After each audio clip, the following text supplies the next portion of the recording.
Hierdie is die storie van John Smith. Taxi-bestuurder, toegewyde eggenoot, liefdevolle pa, kroniese wielwyweraar. Het Frans se ster verskiet.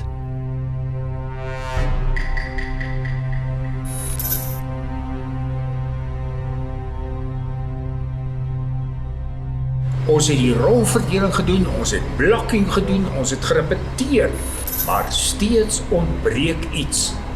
Waar is hierdie man? Wie is hy? Mona is op die spoor van die verdagte transaksies. 2 petrolstrokies op 1 dag. 1 in Highgate, 1 in Finchley. En ek praat nie eens van al hierdie KFC-strokies nie.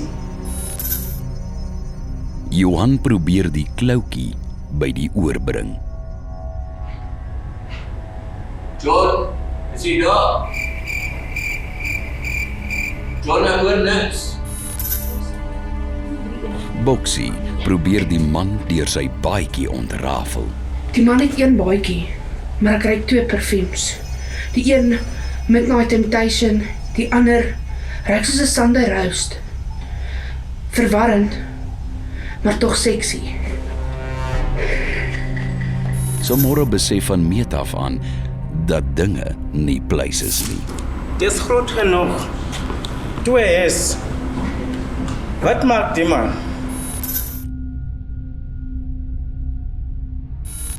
Charles jaag agter die skim aan. Hou niemand by die skedules nie. Hoe is hy nog nie daar nie? Ek is op pad, Johannes, sit aan die ketel. Waar is my sigarette? Sal dit nie ophou rook nie? Ag, Die manne het die onmoontlike taak om John se lewe van leuns te bou. Trappen? Yes. Meubels? Yes. Propsklaat? Yes. Houtpanele? Yes. En baie Boxy besef die man is soos mis voor die son. John Smith, hier is jy 10 minute roep. Waar kan hy wees? Hy is tog die meester van skedules. John Smith! John Smith!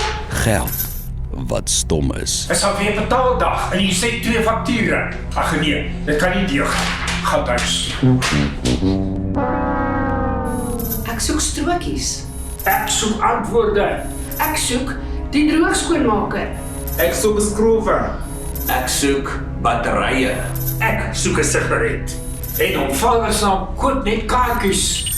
Van Suid-Afrika se eie klugkoning, 'n klug oor 1 man, 2 vrouens, 2 gesinne, 2 huise en geen idee wat op hom wag nie. Kom ontmoet vir John Smith in my boetie se sussie se ou. Ons speel by Hoërskool Durbanville in Kaapstad van die 31ste Oktober tot die 2de November. Kry julle kaartjies nou by www.ltickets.co.za.